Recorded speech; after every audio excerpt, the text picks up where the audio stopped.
Ito ang DWDD 1134 kHz AM. Balita, impormasyon at musika. Ito ang DWDD AFP Radio. Boses ng Kawal Pilipino. Kayo ay nakatutok sa DWDD AFP Radio. Kami po ay kasapi ng KBP. Kapisanan ng mga broadcaster ng Pilipinas. The West Philippine Sea is a sanctuary of life, an irreplaceable part of our natural heritage, and a testament to the richness of our seas. Here, within the Coral Triangle, lies one of the world's most biodiverse ecosystems. Over 500 coral species thrive here, creating habitats for countless fish and marine creatures. These reefs not only support diverse life, but also protect our coastlands and sustain our people. Our seas are home to prized fish like tuna and sardines, supporting local communities and feeding nations. This wealth in our waters reaches beyond our shores, making its protection a shared responsibility.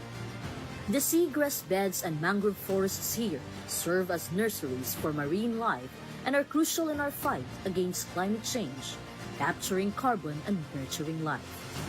Here, dolphins, whales, and the endangered dugong find a haven. Preserving these waters protect not only our biodiversity, but also our legacy of unique marine life. As guardians of our seas, the Armed Forces of the Philippines stands watch, committed to protecting these waters against the threats of illegal fishing, habitat destruction, and other harmful activities. But the call to protect extends beyond us.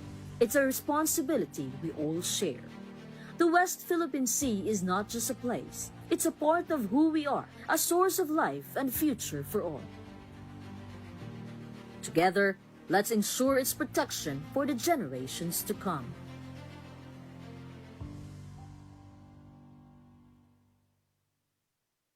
Ding dong! Uy, may safety tips for you. Pwedeng para sa lindol, pero pwede rin pang love life mo.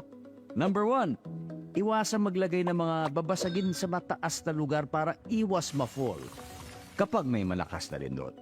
Number 2, make sure na alam ng lahat ang emergency exit para makalabas agad pag ayaw mo na. Kapag tapos na ang lindol. And number 3, speaking of exit, dapat may label. Mahirap kasi kapag walang label. Ang fire exit, fire extinguisher at iba pang emergency equipment.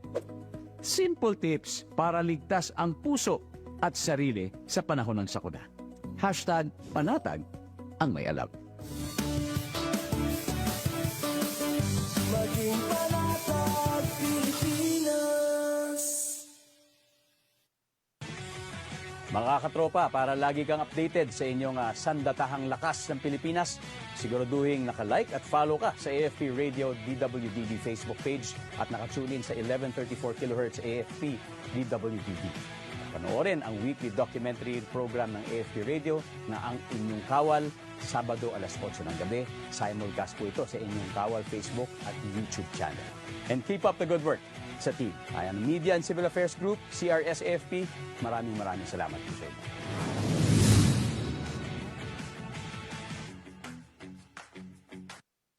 Mga katropa, alam mo ba na ang DWDD 1134 kHz AFP Radio ay ang opisyal na radio station ng sandatahang lakas ng Pilipinas na binubuo ng Army, Navy at Air Force na siyang maghahatid sa inyo ng mga balita mula sa ating Armed Forces at iba pang impormasyon. Mga katropa, hanapin at ilike kami sa Facebook, Twitter at YouTube. DWDD AFP Radio, ang boses ng Kawal Pilipino.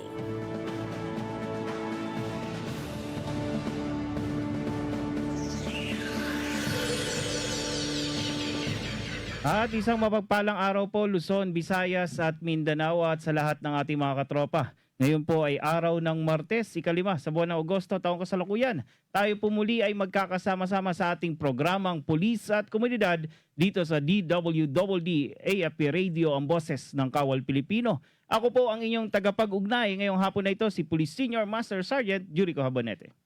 At ako naman si Police Lieutenant Colonel Luis E. Gisik mula sa Community Affairs and Development Division ng PICAG. At ito po ang programang Pulis at Komunidad. At sa ngalan po ng pamunuan ng Philippine National Police sa pangunguna ni Chief PNP Police General Nicolas Torre III at sa pamuno ni Pangulong Ferdinand Bongbong Marcos Jr., kami ay maglilingkod sa bawat Pilipino at magbibigay ng tamang impormasyon dahil dito sa Bagong Pilipinas, ang gusto ng pulis, ligtas ka. At para sa mga nais dumulog sa inyong pambansang pulisya na mga reklamo at sumbong, bukas ang aming tanggapan upang kayo ay matulungan. Maaari kayong tumawag sa 911 o mag-text sa isumbong hotline na naka-flash sa inyong mga screen. O di kaya ay pumunta sa pinakamalapit na himpilan ng pulisya sa inyong mga lugar.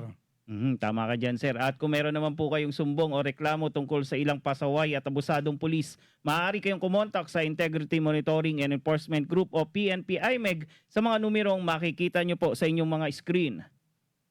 At samantala, tayo po muna ay nagpapasalamat sa lahat ng bumubuo ng DWDD Katropa Radio sa pangunguna ng ating station manager na si Colonel Francel Margaret Padilla, Philippine Army. At yan mga katropa, maraming salamat po. At ngayon po mga katropa, kung naninibago kayo, may kasama po ako isang matikas na Police Lieutenant Colonel, wala iba si soon to be Police Colonel Luis Gisik. Sir, welcome po sa programa natin. Magandang hapon po sa inyo lahat. At siya po yung makakasama natin bilang co-host ngayong araw na ito. Ayan sir, nakakatuwa po at makakasama namin kayo ngayong oras na ito sir. Salamat. At syempre mamaya natin papakilala yung ating bisita mula sa QCPD. Mainit-init pa yan ha. At ngayon pa lang magpapasalamat na tayo dahil pinaunlakan tayo sa araw na ito. At mamaya ibibida natin yung kanilang mga accomplishments dito sa ating programa ng pulis at komunidad. At samantala sir, Tanggap muna tayo ng mga balita mula sa ating mga PNP correspondent na nakabase mula sa iba't ibang panig ng bansa. at yan para po sa unang balita, mahigit 4 na milyong pisong halaga ng shabu ang nasabat ng mga otoridad sa isang anti-illegal drugs operation sa Consolacion, Cebu. Ang matagumpay na operasyon ay bahagi ng patuloy na kampanya ng pulisya laban sa illegal na droga sa rehiyon. Patrol Woman Judith Nicanor sa report. Sa kulungan ang bagsak ng high-value individual na suspect matapos mahulihan ng higit 4 na milyong halaga ng hinihinalang shabu sa isinagawang bypass operation ng kapulisan ng Konsolasyon sa Sitio Lawis, Barangay Hugan, Konsolasyon, Cebu nito lamang nakaraan. Ayon kay Police Lieutenant Colonel Yunel B. Avergonzado, Acting Chief of Police ng Konsolasyon Municipal Police Station, bandang alas 3 ng hapon nang maaresto ng kapulisan ang high-value individual na suspect na si alias Pangloy, 43 anyos na residente ng Barangay Hubay, Liloan, Cebu. Nakumpiska mula sa suspect ang 26 na pakete ng hinihinalang shabu na may timbang na 600 gramo at standard drug price na 4,080,000 pesos, bypass money at sling bag. Samantala, kasalukuyang nasa kustudiya ng Konsolasyon MPS ang suspect at mahaharap sa kasong paglabag sa Section 5 at 11, Article 2 ng Republic Act 9165 o Comprehensive Dangerous Drugs Act of 2002. First and foremost, I would like to thank the community for their invaluable support that led to the successful arrest of one of drug personalities in our AOR. Your cooperation is the key in our continued fight against illegal drugs. To those who are still involved in illegal drug trade, stop your illegal activities now before the law catches up with you. Together, we build a safer and drug-free community. Thank you. Ang matagumpay na operasyon ay bunga ng pinagsanib puwersa ng Konsolasyon MPS, PIUC-PPO, PNP-DEG SOU-7 at PIDEA ROA-7. Ang kapulisan ay patuloy sa pagsusulong ng mga programa ng pamahalaan upang matuldukan ang problema sa iligal na droga at magkaroon ng maunlad na bansa tungo sa isang bagong Pilipinas. Naharap sa patong-patong na kaso ang tinaguriang top 1 most wanted person municipal level matapos hainan ng warrant of arrest sa Barangay Sakpil, Corner Apayao. Ang kabuuan ng report mula kay Patrol Woman Jesly Sabado. Arestado ng kapulisan ng Apayao ang top 1 most wanted person, municipal level, dahil sa kasong qualified rape, acts of lasciviousness at sexual assault sa isinagawang operasyon kamakailan sa Barangay Sakpil, Conner, Apayao. Naging matagumpay ang operasyon sa pangunguna ng 2nd Apayao Provincial Mobile Force Company, katuwang ang Conner Municipal Police Station, Regional Intelligence Unit 14, Regional Mobile Force Battalion 15, 5th Maneuver Company, Apayao Provincial Intelligence Unit at Apayao Provincial Investigation and Detective Management Unit. Naaresto ang suspect sa bisa ng warrant of arrest na inisyu ng presiding judge ng Regional Trial Court Branch 26 sa Luna, Apayao, kaugnay ng nasabing mga kaso na walang inirekomendang piyansa. Kasalukuyang nasa kustodiya ng Conner MPS ang suspect para sa kaukulang dokumentasyon bago i-turn over sa kinaukulang korte. Maraming salamat, Patrolwoman Sabado. Samantala, nasabat ng mga tauhan ng Dato Udin Sinsuat Municipal Police Station ang mahigit sa 1 milyong pisong halaga ng puslit na sigarilyo mula sa 2 sospek matapos maharang sa isang checkpoint sa lugar. Ang buong detalye ng report, ibalita mo, Patrolwoman Maricris Algabre. Nasabat ng mga operatiba ng Dato Udin Sinsuat Municipal Police Station ang 1.3 milyong piso halaga ng puslit na sigarilyo habang arestado naman ang 2 individual sa sinagawang checkpoint operation sa bahagi ng poblasyon Dalikan, Dato Udin Sinsuat, Maguindanao del Norte nito lamang ika-31 ng Hulyo taong kasalukuyan. Ayon kay Police Lieutenant Colonel Ismail Madin, hepe ng Dato Udin Sinsuat Municipal Police Station, 2 sospek ang sakay ng minivan na naharang sa checkpoint. Kinilala ang mga ito sa mga alias na Rods, 38 anyos mula Zamboanga City at alias Rico, 29 anyos mula Santa Cruz, Davao del Sur. Nasamsam mula sa mga sospek ang kabuuang 35 master cases ng Canol Menthol at Green Hill Brand Menthol at 87 reams ng Green Hill Brand Menthol na pinaniniwala ang mga puslit na sigarilyo na nagkakahalagang 1,345,690 pesos. Ang mga nakumpiskang kontrabando ay isusumiti sa Bureau of Customs para sa kaukulang disposisyon habang inihahanda na ang mga kasong isasampa laban sa mga sospek. Patuloy ang pinaigting na kampanya ng Dato Udin Sinsuat PNP laban sa smuggling at iba pang illegal na aktibidad upang matiyak ang kapayapaan at kaayusan sa lalawigan. Nakumpiska ang mga baril at bala ng walang kaukulang dokumento mula sa isang sospek sa isinagawang bypass operation sa Lanao del Sur. Ang buong detalye ng balita mula kay Police Corporal Marcelino Termenes.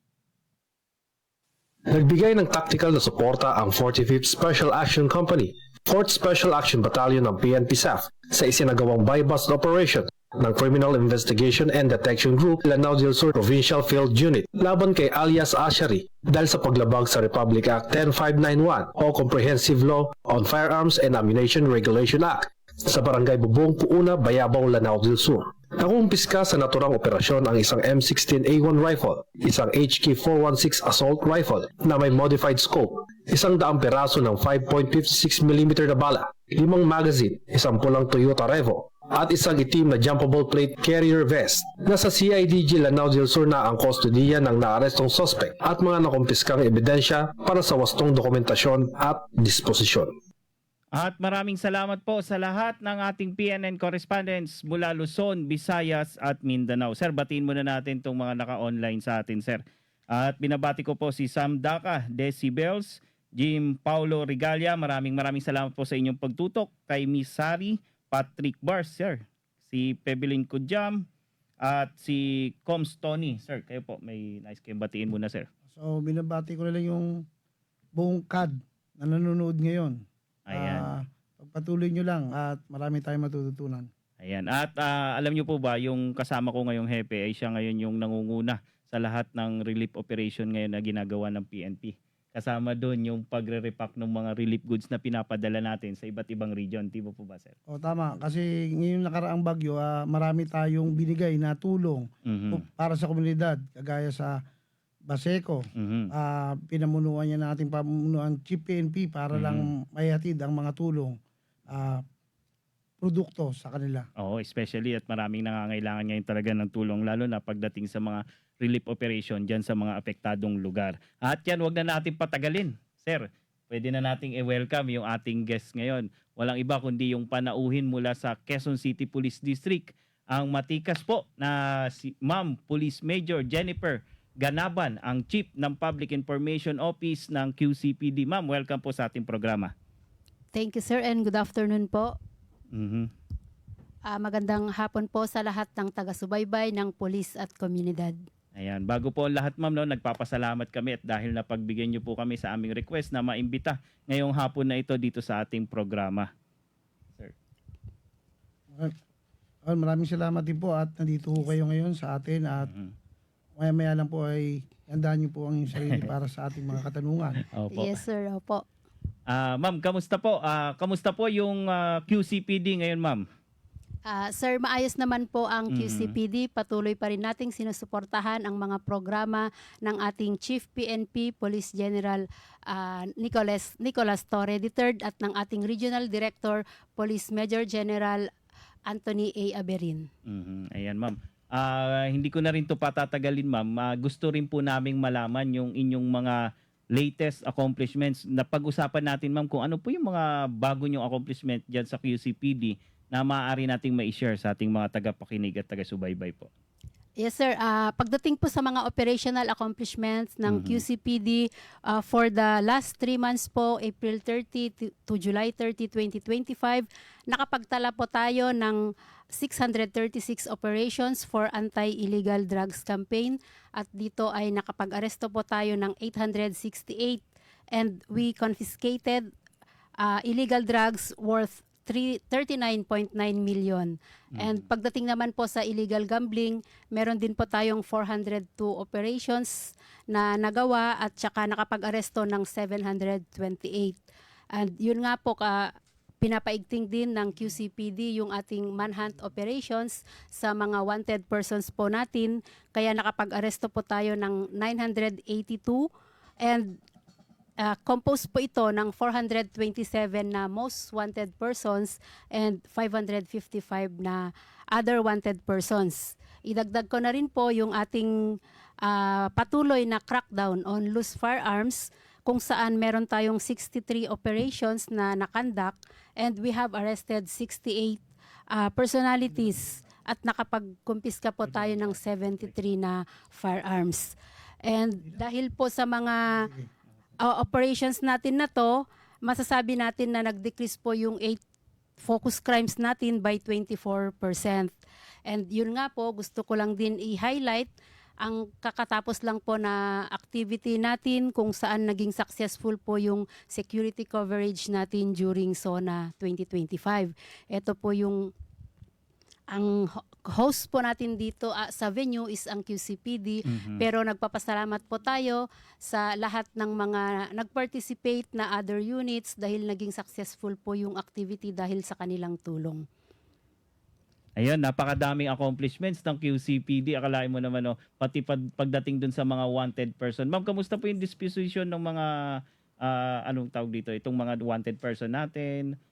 Na-aresto na po sila, nakulong po ba? Or ano pong disposition nila ngayon? Opo, once na arrested na po sila, naka-detain na po sila and mag-aantay po sila ng commitment order po bago mapunta sila ng jail din. Ibabalik po natin yung warrant of arrest kung saan po nag-issue na court nung mga wanted po na ito. Same lang din po dun sa mga drug suspects natin, yung drug Yes. user, drug and pusher, mga ganun po. Yes po, pag nahuli naman sila na may warrant, ganun din po. Or pag nahuli natin sila during bypass, ganun po after po ng inquest, makukulong na po sila pag nakitaan po ng prosecutor na may probable cause yung pag-aresto sa kanila. Ayun ma'am, sa dami po nang nailatag nyo sa aming mga accomplishments ma'am, gusto ko lang po malaman yung strength ng QCPD. Ilan po ang police station na hawak ng QCPD ngayon ma'am? Ang QCPD po ay composed of total of 16 police stations and may strength po kami na 4,500 as of July po, 2025. Yun, napakadami pala sir. Napakalaki na hawak ng QCPD sir, no?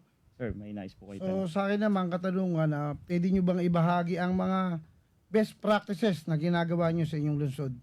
Yes sir, masaya po kami na sabihin ang mga or ipaalam yung mga best practices po dito sa Quezon City Police District. Ito ang pinaka-latest po natin is yung ISAV or the Investigation and Solution Automatic Verification. Ito po sir, napakalaking tulong nito sa pagkandak natin ng investigation. Oo. Since pinagsama-sama natin dito yung mga projects ng ating PNP headquarters. Nandito po yung e-warrant, e-rog, and the SIRAS. And pag arrested po yung isang suspect, i-verify po natin yung kanyang pangalan or yung kanyang mukha. So may mga ano na po tayo doon sir. Naka-program na yun, ma'am. Naka-program po siya, and kahit po magpalit ng pangalan yun, kung nakita po sa picture na yun yung mukha niya talaga, pag pre-process siya sa ISAV, lalabas po yung tunay niyang pangalan kung dati na siyang may kaso. Oh. So, marami po tayong naging accomplishment dyan. Umabot po ng 3,000 yung records na nakita natin na merong records sa SIRAS. And ang kagandahan po doon, kapag i-present natin yung suspect sa court at sinabi natin or ibinigay natin yung certification na yung wanted na yun or yung yung suspect na yun ay marami na siyang previous cases, kumbaga nakakaapekto yun para sa mga para makapag-decide kung makakapag-avail pa ba siya ng probation. Mga ganun po yung naging result. So masasabi natin na parang na-strengthen niya yung investigative process ng QCPD. So lumalabas ba to ma'am sa pangalan lang o pati sa mukha po? Pati po sa mukha, since may facial recognition din po yung ano natin. Dati po kasi ito yung tinatawag natin na UWIC. Yun yung may facial recognition, and habang tumatagal, na-incorporate din natin na naging ISAV po siya. So meron po, may facial So recognition. yung suspect na aresto nyo, pagpasok pa lang doon sa isang presinto, halimbawa sa Fairview, makikita nyo na kung may kaso siya dito sa ibang lugar, ma'am? Lalabas na ganun po? Yes sir, once na may record po siya doon sa ibang lugar na yun at transmit nila doon sa data or sa system, makukuha po natin. May mga na-verify na po tayong ganyan, mga repeat offenders. Yung isa nga po nagpalit ng, parang yung mukha niya, kasi babae siya pero nagpa-short hair na siya. Oo. Kung titingnan mo parang kakaiba na, pero lumabas pa rin po kasi yung features ng So, mukha facial nadidetect identification. nung system. Opo. Facial identification. Opo sir, parang ganun. Familiarization ng mukha. Yes sir. Maganda to sir kasi buong QCPD. Nakukuha kasi niya. QC. Yes sir, at yun nga po yung way forward nito, hindi lang buong QCPD, since yung aming officer in charge ngayon, Police Colonel Randy Glenn Silvio, ay naatasan po na magbigay ng parang dissemination sa ibang districts. So nakapag-conduct na siya ng lecture po sa MPD and actually SPD po siya nag-umpisa, pero yung ibang districts wala po, galing po kasi si sir ng SPD. So doon pa lang meron sila na ginawa din niya nung na-assign siya ng QCPD. And EPD din po, nakapag-lecture na si sir doon. So hopefully lahat po ng districts makapag-disseminate regarding dito para magamit po natin magamit siya. lahat. No, napakaganda po ng best practices nyo, ma'am. At syempre alam naman natin yung QCPD bukod sa magagaling na mga personnel nila, nanggaling din po dyan yung ating Chief PNP, di po ma'am? Yes po, ang ating Chief PNP, Police General Nicolas Torre III.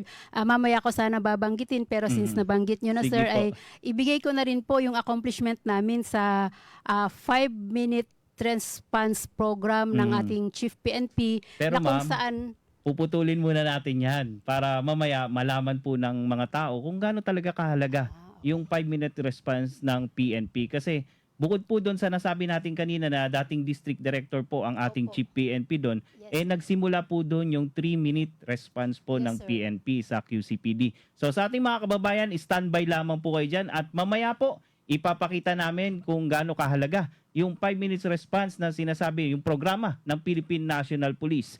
Yan lamang po ay sa pagbabalik po ng ating programang Pulis at Komunidad. Ito ang DWD 1134 kHz AM. Balita, impormasyon at musika. Ito ang DWD AFP Radio. Boses ng Kawal Pilipino. Kayo ay nakatutok sa DWDD AFP Radio. Kami po ay kasapi ng KBP, Kapisanan ng mga Broadcaster ng Pilipinas. Tagapagtanggol ng kapuluan. Pagbantay ng ating karagatan.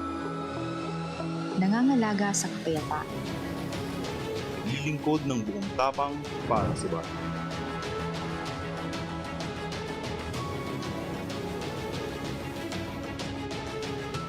Namumuno ng may dangal at katwiran. Para sa masagana. At mapayapang pamayanan. Sa dagat man, Lupa.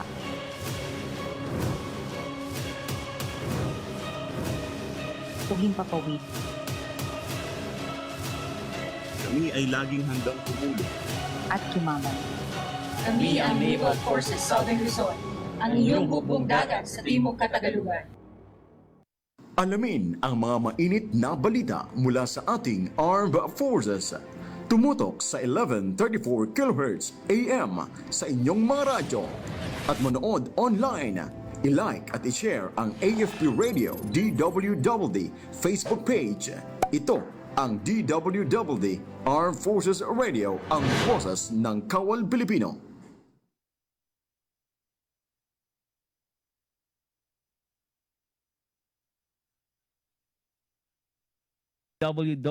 Pulis at komunidad dito sa DWDD Radio, boses ng Kawal Pilipino. Ang oras po natin ay eksaktong 30 minutos. Makalipas po ang alas 3 ng hapon. At syempre, babalikan po natin yung ating guest na mula sa QCPD. Ang PIO po ng QCPD, walang iba kundi si Ma'am Police Major Jennifer M. Ganaban. Ma'am, naputol tayo kanina doon sa inyong mga best practices at saka doon sa ating 3 minutes and 5 minutes response po. Yan, ma'am. Ngayon po, ma'am, pag-usapan po natin yung iba pa yung best practices na ibabahagi ngayon sa ating programa. Yes, sir. Meron din po kami nitong Special Investigation Team or tinatawag naming SIT.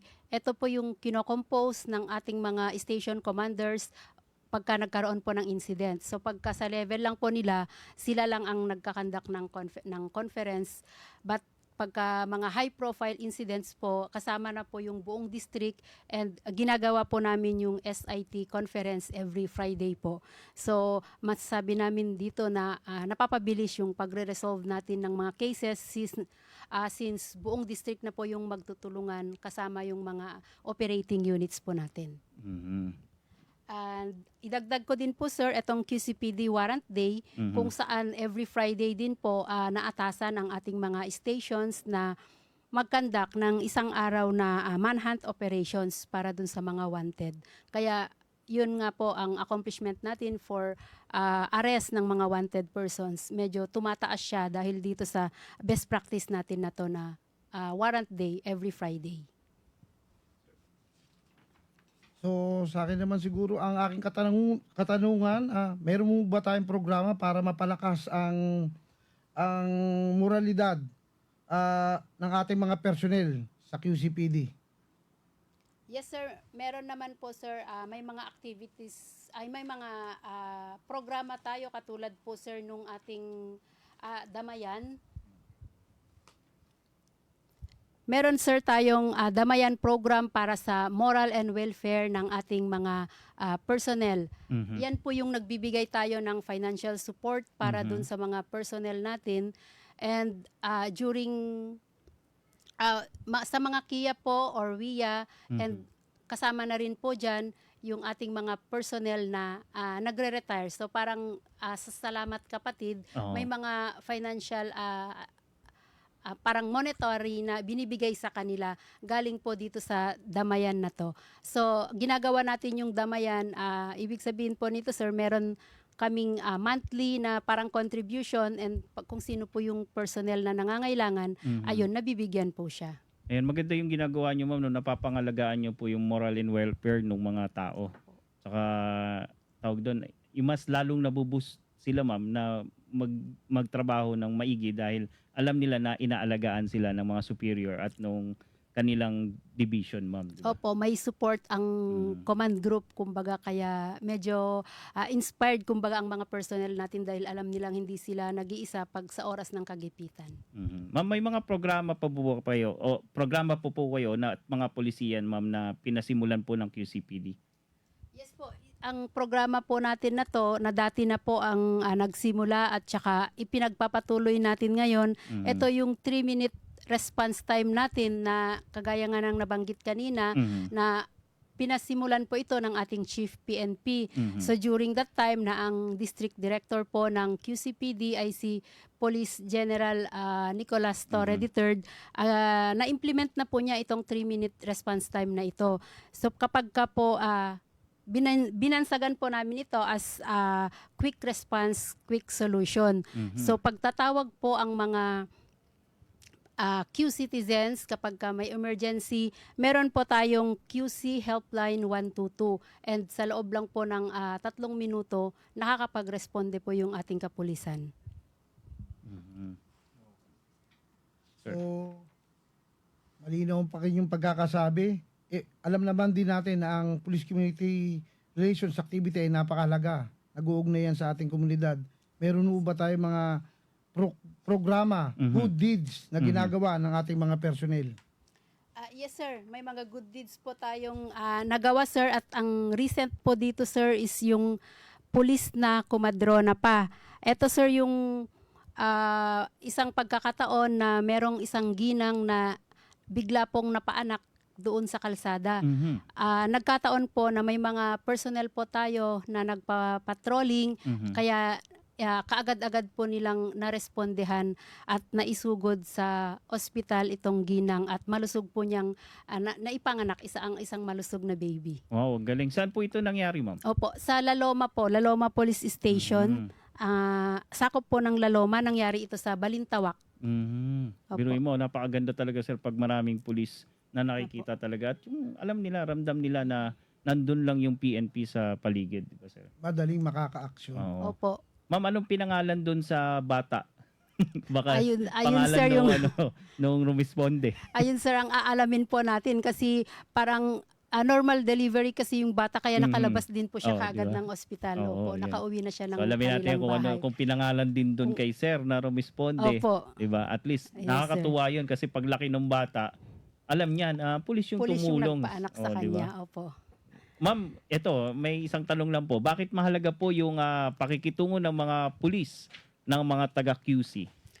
Yes sir, napakahalaga po na maayos ang pakikitungo ng mga pulis sa mga taga-QC dahil ito yung pundasyon ng tiwala ng mga tao para maging matatag ang samahan ng pulisya at komunidad. So, kailangan maging maayos kasi napakalaking tulong ang binibigay sa atin ng ating mga mamamayan. Magiging bukas sila sa pagtulong sa atin at ito yung nagiging susi para maging successful ang ating mga operations. Wow. Yun. At syempre ma'am, sir, bukod doon, nais po rin nating alamin kung ano po yung mga programa naman natin para sa mga kabataan at kababaihan ng inyong lungsod. Yes sir, may mga programa pa tayo, naka-align po ito sa LGU programs. Meron dyan yung gender equality, inclusivity at empowerment.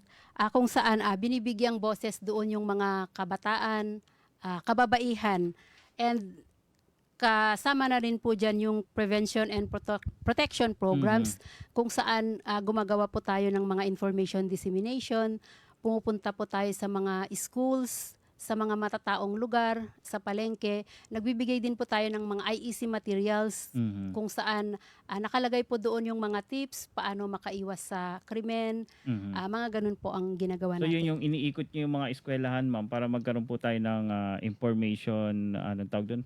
Information drive or ang tawag din po natin dun is Oplan Bandilyo, yung gumagamit po ng microphone or megaphone yung ating mga kapulisan para sabihin or i-inform sila ng mga safety tips na maaari nilang kailanganin. Best practice din po yun, ma'am, no? Kasi Oplan Bandilyo parang ang pagkakaunawa ko, may malakas kayong mikropono. Tama po ba? Opo, habang dumadaan yung mobile sa isang area Yun. or patrolling po sila, Mhm. ayun po, may microphone po or megaphone na Mhm. nag-a-announce na yung mga safety tips po natin. Yun. At saka, syempre, deterrent din po yan, lalo na doon sa mga gagawa ng krimen. Di ba, ma'am? Alam nila na may pulis sa paligid. Yes sir, napakahalaga po nun yung police visibility natin. Kailangan kasi talaga natin ay mga pulis sa kalsada since yun yung lalo sa mga may matataong lugar. Yun. May maaasahan sila or malalapitan sa oras mismo na mangailangan sila ng tulong. Nabanggit nyo po, ma'am, yung mga matataong lugar kasi alam naman natin na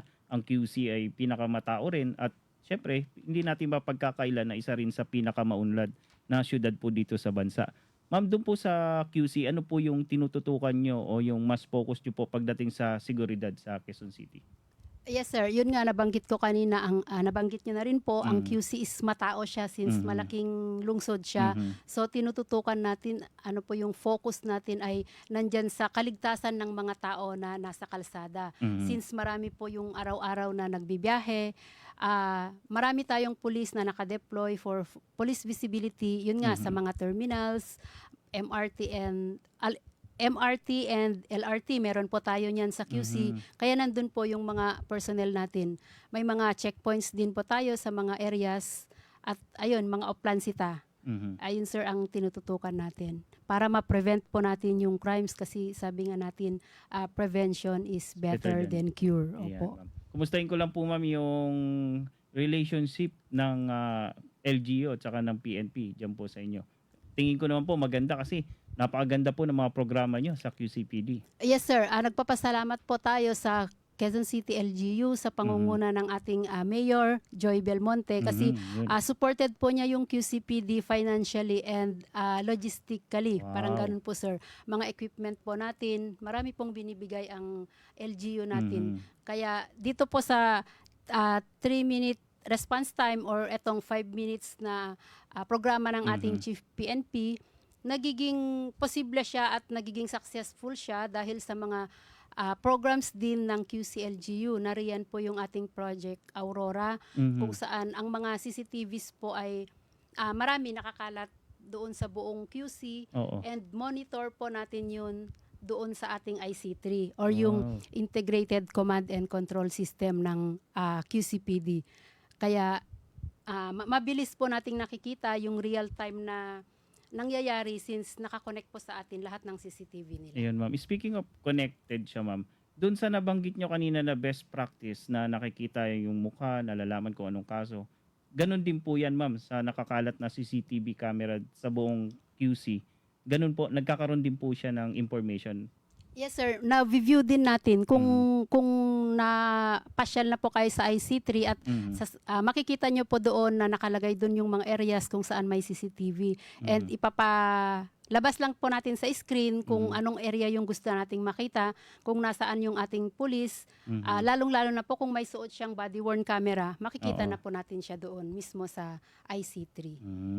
So, hindi pala ako pwede pakalat-kalat sa QC, sir. Opo, nakikita po siya. Kung pumunta po kayo sa mga malls sa Quezon Magkakaalaman. City, ligtas po kayo kasi kitang-kita po kayo sa camera or sa CCTV. Ayan. So, napaka-high-tech po ng Quezon City Police District ngayon, ma'am, no?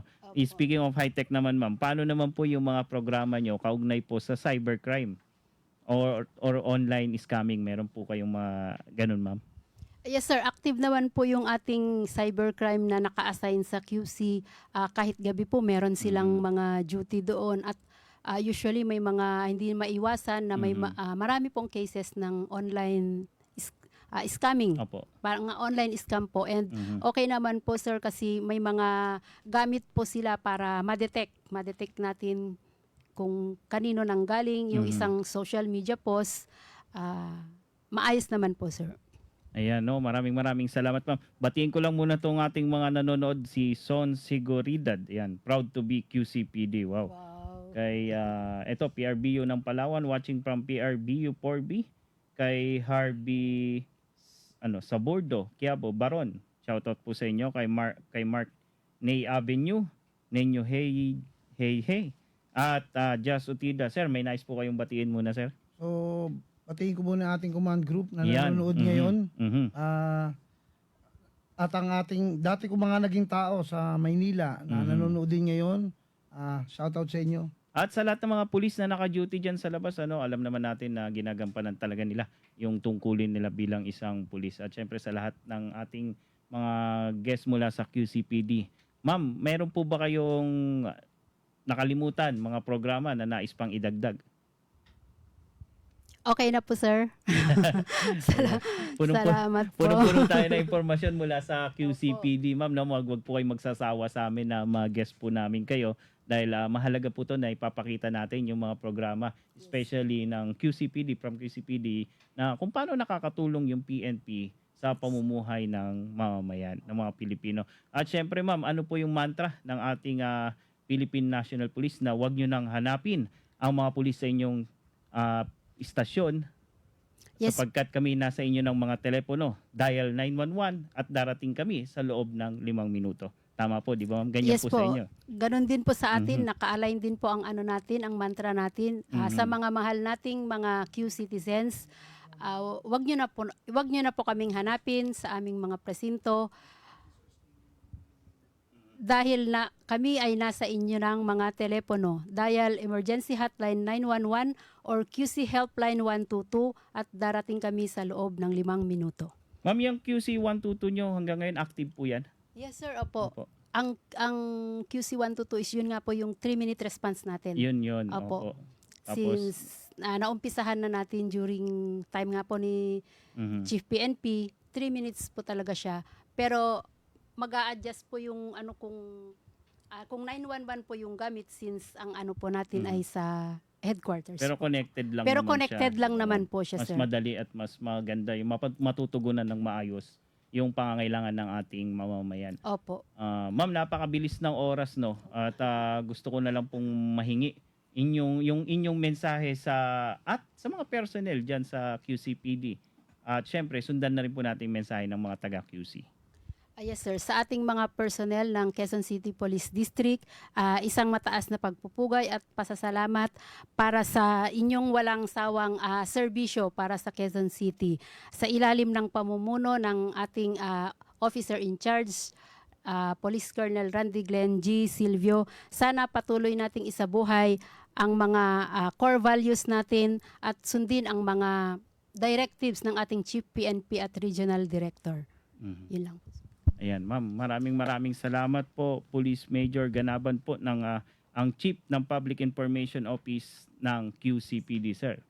So, maraming salamat, ma'am, sa pagpapaunlak ng aming imbitasyon dito sa DWDD AFP Radio upang maipabatid sa ating mga kababayan ang mga accomplishment ng QCPD. Ayan, syempre ma'am, batiin muna natin yung dalawa niyong kasama po na matitikas dito.